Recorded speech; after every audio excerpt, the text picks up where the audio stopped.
Subscribe now and press the bell icon. Never miss an update. अस्सलाम वालेकुम students, आज हम डिस्कस करेंगे सेल बायोलॉजी में हमारा नेक्स्ट टॉपिक माइटोकॉन्ड्रिया। स्टूडेंट्स, ये बात आपने जहन में रखनी है कि माइटोकॉन्ड्रिया आपके फाइनल एग्ज़ाम्स के लिए एक बहुत ही इम्पॉर्टेंट क्वेश्चन है। और इस टॉपिक को इन डिटेल डिस्कस करने से पहले अगर आप लोगों ने अभी तक हमारा चैनल सब्सक्राइब नहीं किया, सब्सक्राइब करें और साथ मौजूद बेल आइकॉन को प्रेस करें और वीडियोस को शेयर करें ताकि बाकी स्टूडेंट्स भी इससे फ़ायदा हासिल कर सकें। तो स्टूडेंट्स, चलते हैं अपने टॉपिक की तरफ। और इस टॉपिक में हम सबसे पहला पॉइंट जो डिस्कस करेंगे वो है अबाउट इट्स डेफिनेशन। माइटोकॉन्ड्रिया की डेफिनेशन क्या है? हम माइटोकॉन्ड्रिया को सिंपली इन टू लाइंस, दो लाइनों में डिफाइन करेंगे। पहली लाइन आपने जहन में रखनी है, mitochondria is double membranous bounded organelle. Double membranous bounded organelle यानी कि माइटोकॉन्ड्रिया दो मेम्ब्रेन्स का बना हुआ एक ऑर्गेनेली है। दो मेम्ब्रेन्स कैसे? एक मेम्ब्रेन इसकी आउटर साइड पर होती है जिसे आउटर मेम्ब्रेन बोलते हैं, और एक इनर साइड पर होती है जिसे इनर मेम्ब्रेन बोला जाता है। अब दूसरा पॉइंट जो आपने डेफिनेशन के लिए जहन में रखना है, mitochondria involved in manufacturing and supply energy to cell। Energy to cell. देखें यहाँ पर सिंपली आपने ये पॉइंट ध्यान में रखना है, माइटोकॉन्ड्रिया इन्वॉल्व मतलब ये किस फंक्शन में इन्वॉल्व है? ये सेल के लिए मैन्युफैक्चर भी करता है और सप्लाई भी करता है किसको? एनर्जी को। यानी कि सेल को अपनी एक्टिविटीज़ या फंक्शन परफॉर्म करने के लिए जो एनर्जी प्रोवाइड की जाती है वो एनर्जी कौन प्रोवाइड करता है? माइटोकॉन्ड्रिया। और इसी वजह से माइटोकॉन्ड्रिया को सेल का पावर हाउस भी बोला जाता है, also called the power house of the cell। और अगर ये आपसे पूछा जाए कि why mitochondria is called power house of the cell, तो आपने सिंपली इस लाइन को अपने आंसर में लिखना है कि mitochondria involve in manufacturing and supply energy to cells. अब हम सेकंड पॉइंट डिस्कस करेंगे अबाउट इट्स डिस्कवरी। माइटोकॉन्ड्रिया को किसने डिस्कवर किया था? डिस्कवरी में यहाँ पर हमारे पास तीन साइंटिस्ट का हम जिक्र करेंगे। सबसे पहला जो हमारे पास साइंटिस्ट है जिसने इसको सबसे पहले डिस्कवर किया था वो था कोलिकोर।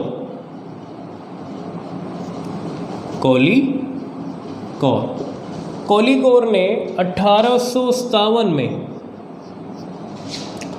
माइटोकॉन्ड्रिया को डिस्कवर्ड किया था। कहाँ से? Discovered from flight muscles of insects. Flight muscles of insects. तो ये पॉइंट आपने जहन में रखना है कि कोलिकोर ने 1857 में इंसेक्ट्स की जो फ्लाइट मसल्स यानी कि वो मसल्स जो उन्हें उड़ने में मदद देते हैं, उन सेल्स में कोलिकोर ने इन ऑर्गेनेलिस को डिस्कवर किया था। अब एक दूसरा साइंटिस्ट, उसका अगर हम जिक्र करें तो उसका नाम है जी हमारे पास एल्टमैन। एल्टमैन ने 1894 में इस ऑर्गेनेली को क्या नाम दिया? इस ऑर्गेनेली को नाम दिया बायोब्लास्ट का, नेम्ड बायोब्लास्ट।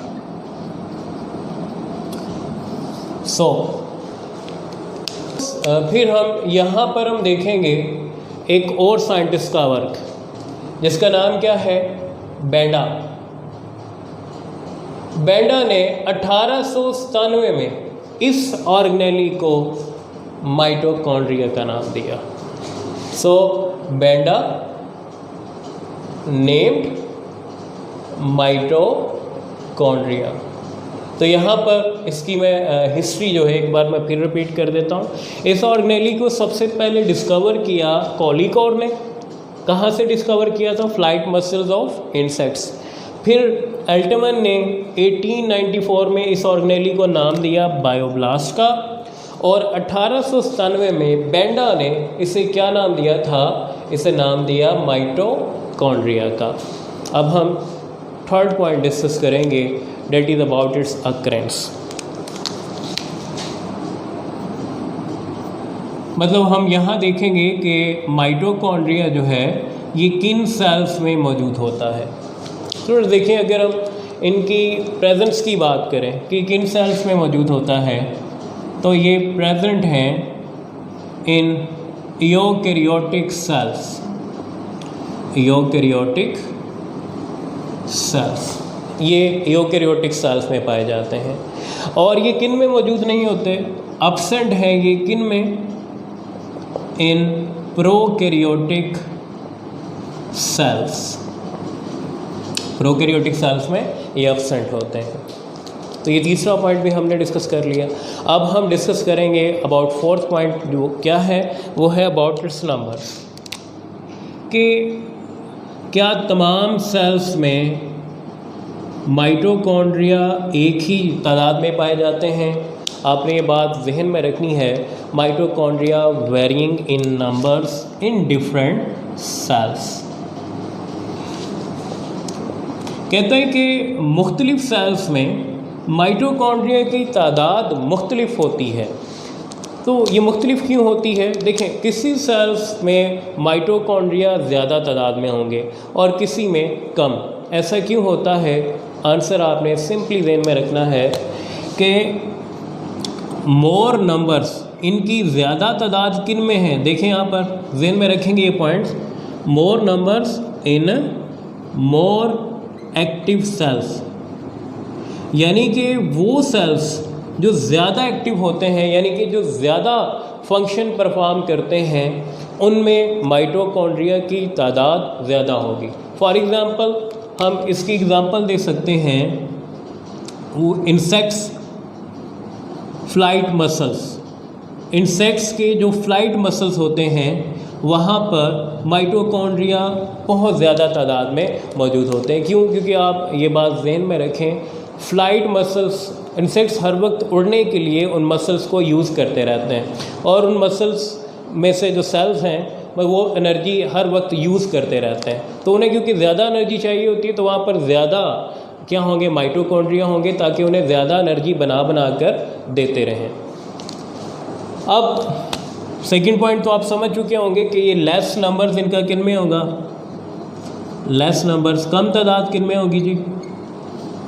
इन लेस एक्टिव सेल्स। जो सेल्स लेस एक्टिव होते हैं उनमें इनकी तादाद भी क्या होगी? कम होगी। अब नेक्स्ट हम डिस्कस करेंगे अबाउट इट्स स्ट्रक्चर। माइटोकॉन्ड्रिया का स्ट्रक्चर कैसा होता है?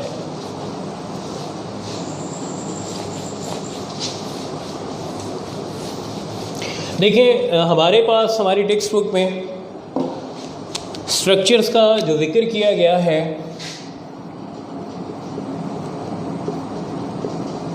वो फर्स्ट नंबर पे अंडर कंपाउंड माइक्रोस्कोप के ज़रिए किया गया है।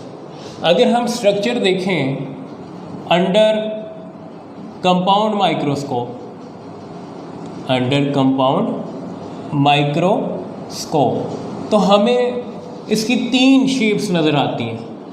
या हमें ये रॉड शेप में नज़र आएगा, या हमें ये वेसिकल मतलब एक थैलीनुमा स्ट्रक्चर में नज़र आएगा, या फिर हमें ये फिलामेंटस यानी कि धागानुमा साख्त में नज़र आएगा। तो ये आपको तीनों शेप्स कब नज़र आएंगी? अगर आप किसके अंडर देख रहे हैं इसे? कंपाउंड माइक्रोस्कोप के ज़रिए। अगर हम इसे ऑब्जर्व करें under electron microscope, electron microscope, तो हमें इसका जो स्ट्रक्चर नज़र आता है वो कैसा नज़र आएगा? कॉम्प्लेक्स, पेचीदा। अब कॉम्प्लेक्स स्ट्रक्चर में अगर हम देखें तो हमें क्या क्या चीज़ें नज़र आई? नंबर 1 हमें नज़र आएगी इसकी 2 मेम्ब्रेन्स, जिसे मैं डायग्राम में भी एक्सप्लेन करूँगा। फिर हमें इसमें नज़र आएंगी क्रिस्टी, फिर हमें इसमें नज़र आए F1 पार्टिकल्स, इसमें हमें नज़र आए राइबोसोम्स प्लस DNA, और हमें क्या नज़र आया इसमें? मैट्रिक्स। तो अगर हम इलेक्ट्रॉन माइक्रोस्कोप के नीचे देखेंगे तो हमें ये मटेरियल जो है इसमें नज़र आएगा। देखिए ज़रा एक डायग्राम के ज़रिए देखते हैं इसको। हम कहते हैं कि सबसे पहले हम मेम्ब्रेन्स की बात करते हैं। तो माइटोकॉन्ड्रिया के सबसे बाहर हमें 2 मेम्ब्रेन्स नज़र आती हैं। एक मेम्ब्रेन जो है इसे नाम दिया जाता है आउटर मेम्ब्रेन का, this will be called outer membrane. और आउटर मेम्ब्रेन जो है ये स्मूथ होती है, यानी कि इसमें हमें कोई भी टर्न या बल नज़र नहीं आता। जबकि इसकी जो इनर मेम्ब्रेन है उसमें हमें इनफोल्डिंग्स नज़र आती हैं। तो कई ऐसे पॉइंट्स हैं जहाँ पर वो इनफोल्डिंग्स शो करता है, लाइक दिस।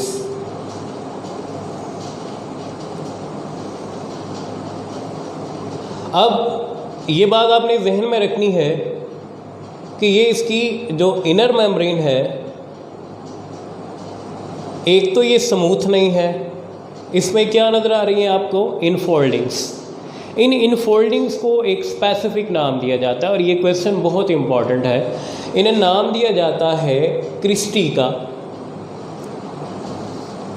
ये क्या कहलाती हैं? क्रिस्टी।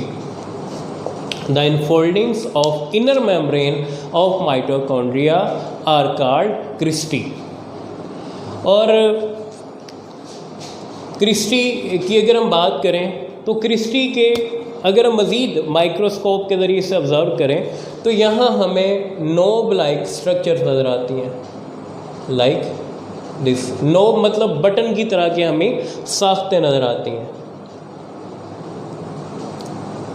इन नोब लाइक स्ट्रक्चर्स को भी एक स्पेसिफिक नाम दिया जाता है। इन्हें नाम दिया जाता है F1 पार्टिकल्स का। किसका नाम देंगे?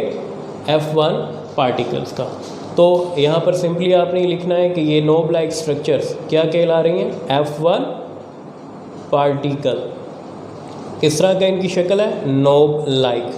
अच्छा, अब हम इसका साथ में फंक्शन भी देख लेते हैं कि F1 पार्टिकल एक्चुअली क्या फंक्शन परफॉर्म करता है। ये हेल्प करता है किसमें? किसकी प्रोडक्शन में, किसकी सिंथेसिस में? Synthesis of ATP। यानी कि सेल जो ATP बना रहा है, माइटोकॉन्ड्रिया में जो ATP बन रही है वो किसकी मदद से बन रही है? F1 पार्टिकल की मदद से। इसमें स्पेसिफिक एंजाइम होता है जो कि ATP को क्या करता है? प्रोड्यूस करता है। अब तीसरा पॉइंट देखें स्ट्रक्चर में, हमें इसमें क्या नज़र आएगा? मैट्रिक्स। आउटर और इनर मेम्ब्रेन। इनर मेम्ब्रेन के अंदर हमें नज़र आता है यहाँ पर एक स्पेसिफिक मटेरियल। इस मटेरियल को आप नाम क्या देते हैं जी? इसे आप नाम देते हैं माइटोकॉन्ड्रियल मैट्रिक्स का।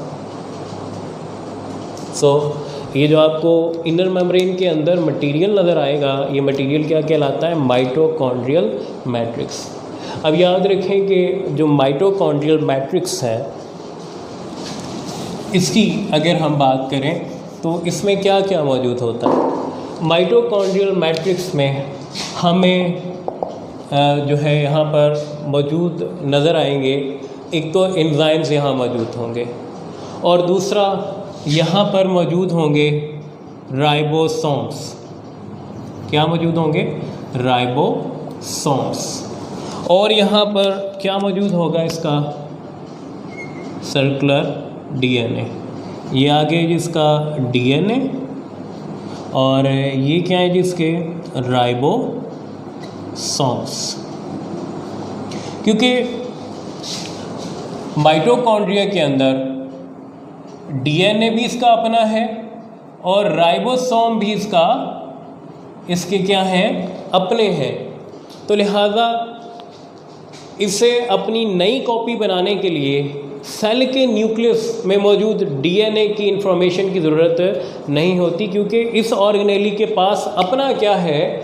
डीएनए है और ये इसे मदद करता है अपनी नई कॉपी बनाने में।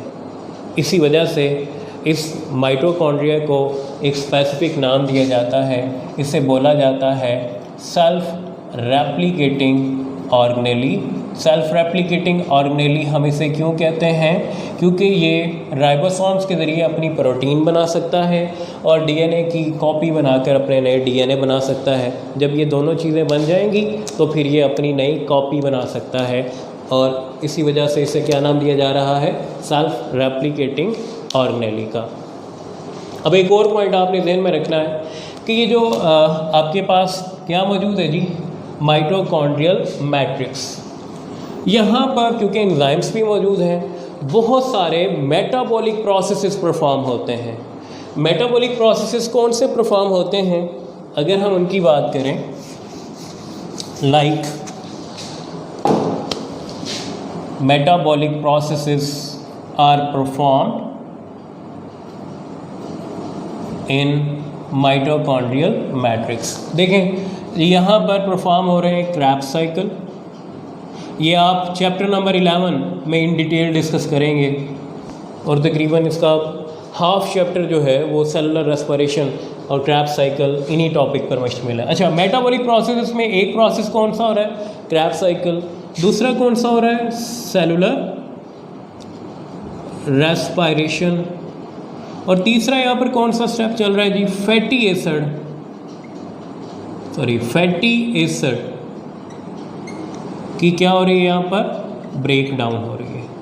अब ये तीनों प्रोसेसेस जो हैं ये मेटाबॉलिक प्रोसेसेस है और यहाँ पर परफॉर्म होते हैं और इन प्रोसेसेस के ज़रिए माइटोकॉन्ड्रिया क्या करेगा? माइटोकॉन्ड्रिया इन प्रोसेसेस के ज़रिए एनर्जी एक्सट्रैक्ट करेगा, यानी कि आप जो फूड खाते हैं वो फूड की ब्रेक डाउन होगी और उससे एनर्जी, वो ब्रेक डाउन जो है वो इन्हीं स्टेप्स के ज़रिए होगी और उससे एनर्जी एक्सट्रैक्ट की जाएगी,